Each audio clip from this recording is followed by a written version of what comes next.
E se a cura definitiva para a falta de órgãos humanos estivesse, literalmente, numa fazenda? Sejam muito bem-vindos ao canal IA Anatomia. Hoje a gente vai mergulhar numa realidade científica que até bem pouco tempo atrás parecia pura ficção. Estamos falando da capacidade incrível de usar animais para curar a falência de órgãos humanos. É uma revolução biotecnológica que está acontecendo agora mesmo, diante dos nossos olhos, e que promete reescrever totalmente o futuro da medicina.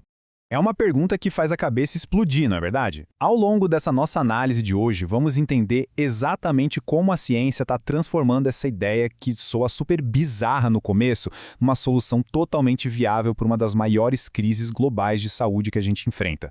E olha, para entender o tamanho gigantesco dessa solução, primeiro a gente precisa olhar para o tamanho do problema. O ponto crucial aqui é este número, 173.727.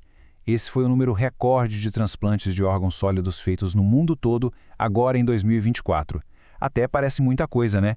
Mas aqui entra uma realidade muito dura. Esse recorde cobriu só 10% da necessidade real. Isso significa que, mesmo com todos os avanços médicos maravilhosos que a gente tem, a doação humana hoje é drasticamente insuficiente. 90% das pessoas que precisam de um órgão vital simplesmente não conseguem a tempo. A matemática não fecha de jeito nenhum, e é exatamente por isso que a ciência precisou olhar para outras espécies. Parte 1. Por que usar porcos? Quando a gente fala de transplantes entre espécies, o famoso xenotransplante, a primeira dúvida lógica que surge é: por que não usar primatas, já que eles são muito mais próximos da nossa árvore evolutiva? E olha, historicamente os cientistas até tentaram. Só que os primatas têm um crescimento super lento, geram questões éticas bem complicadas e trazem um risco altíssimo de transmitir doenças graves. Já os porcos, por outro lado, oferecem uma anatomia praticamente perfeita, os órgãos deles são incrivelmente parecidos com os nossos em tamanho, eles crescem rapidinho, se reproduzem em grandes ninhadas e, o melhor, podem ser criados em ambientes 100% estéreis. Aliás, pessoal, quem estiver achando essa biologia fascinante já pode deixar aquele like para ajudar o canal IA Anatomia a continuar trazendo essas análises profundas para cá. Mas no passado, os primeiros testes com porcos esbarraram numa parede de tijolos brutal, a chamada rejeição hiperaguda. Pensa que o nosso sistema imunológico evoluiu para ser um exército implacável. Quando um órgão de um porco selvagem era colocado no humano, o nosso corpo reconhecia imediatamente umas moléculas de açúcar na superfície das células suínas. O ataque era imediato e super violento. Em questão de minutos, o órgão era totalmente destruído. Esse foi o grande mistério que travou a ciência por décadas.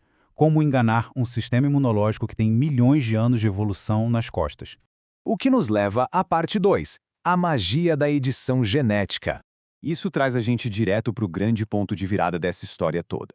A mágica só aconteceu quando os cientistas finalmente conseguiram dominar a ferramenta mais poderosa do nosso século, a famosa tesoura genética, o CRISPR. Toda aquela complexidade biológica foi resolvida em 3 passos geniais para criar o que a gente chama de porco de 10 genes. Passo 1, usar a tesoura genética para remover os genes do porco que produziam aqueles açúcares que o nosso corpo atacava. Passo 2, adicionar genes humanos no DNA do porco. Eles funcionam tipo uma plaquinha de não ataque, avisando o nosso sangue para aceitar o órgão numa boa. E o passo 3 foi uma sacada de mestre: desativar o gene do hormônio do crescimento suíno, garantindo que o órgão ficasse no tamanho exato do tórax ou do abdômen humano, sem crescer demais.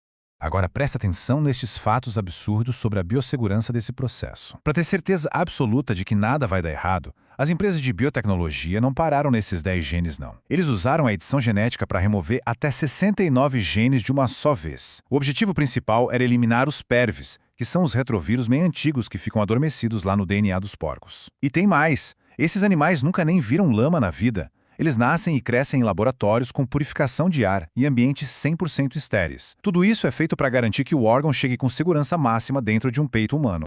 Diante de toda essa tecnologia absurda e desse nível de segurança, a gente precisa parar e perguntar: se o tempo tivesse acabando na fila de transplantes, quem aí teria a coragem de aceitar um coração de porco para salvar a própria vida? O instinto de sobrevivência falaria mais alto? Queremos muito saber a opinião de todo mundo que está assistindo. Comentem aqui embaixo agora mesmo, porque esse é um debate ético e super pessoal que dá muito pano para manga. Seguindo para a nossa parte 3. Como evitar a rejeição. A edição genética é, sem dúvida, um avanço espetacular. Mas a gente tem que ser realista. Só a edição não basta. O corpo humano ainda precisa de uma camada extra de proteção com medicamentos para não expulsar esse órgão com o passar do tempo. E é aí que entra o grande herói silencioso dessa história, um medicamento de nova geração chamado tegoprubart. Historicamente, os remédios imunossupressores funcionavam destruindo os glóbulos brancos, o que acabava causando vários efeitos colaterais. Mas o tegoprubart age como um escudo altamente direcionado. Ele simplesmente bloqueia as vias específicas de comunicação entre as células de defesa. É como se ele cortasse os rádios de comunicação de um exército invasor, sabe? As células do sistema imune continuam vivinhas, mas simplesmente não recebem a ordem para atacar o novo órgão. E agora chegamos na parte 4. Casos reais de sucesso. Chega de teoria, né? Como a gente sabe que isso tudo realmente funciona na prática? Nos últimos anos, a gente viu essa ficção científica se transformar em um fato médico muito bem documentado. E tudo graças à coragem de pacientes que já não tinham outras opções. Olha só como a coisa avançou rápido. Em janeiro de 2022, o David Bennett recebeu o primeiro coração de porco da história. Dando um salto para março de 2024, um rim de porco foi transplantado no Richard Sleiman. E aí, mais recentemente, em janeiro de 2025, a gente tem o caso do Tim Andrews, que recebeu o segundo rim de porco e um paciente vivo. Um marco simplesmente formidável.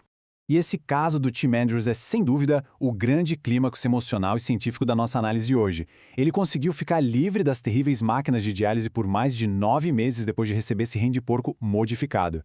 Ele realmente voltou a ter uma vida superativa, chegando até a arremessar a primeira bola num jogo de beisebol. A importância clínica disso é gigantesca. Prova de uma vez por todas que não só a rejeição pode ser evitada, mas também que um órgão desenhado em laboratório, vindo de um animal, pode sustentar a fisiologia e devolver a qualidade de vida para um ser humano a longo prazo. E olha que curiosidade sensacional sobre a fisiologia que a gente separou aqui. Existe uma diferença térmica natural entre as duas espécies. O corpo de um porco opera a cerca de 39 graus Celsius, enquanto o nosso corpinho humano opera ali em torno dos 37 graus. Então existia um medo teórico de que as enzimas e o funcionamento do rim suíno ficassem meio lentos dentro do corpo humano, que é mais friozinho. Mas os dados clínicos dos pacientes mostraram exatamente o oposto. Os órgãos suínos se adaptaram perfeitamente a essa temperatura humana um pouco menor e funcionaram de forma brilhante. A natureza é um negócio fantástico, né? Vamos para a nossa quinta e última parte. O futuro dos transplantes. Com esses sucessos monumentais muito bem documentados, a pergunta que fica no ar é: para onde a gente vai agora? O próximo passo não é mais tentar a sorte em casos isolados, e sim escalar toda essa operação.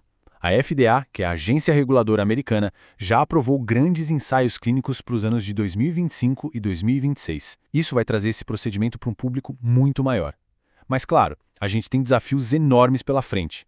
Tem um monitoramento vitalício para evitar infecções tardias, toda a questão do bem-estar animal nesses laboratórios e também o desafio de garantir uma distribuição justa desses novos órgãos. Aliás, quem quiser continuar acompanhando de perto todos esses desdobramentos, já aproveita para se inscrever aqui no canal Anatômia para não perder nenhuma das nossas próximas análises.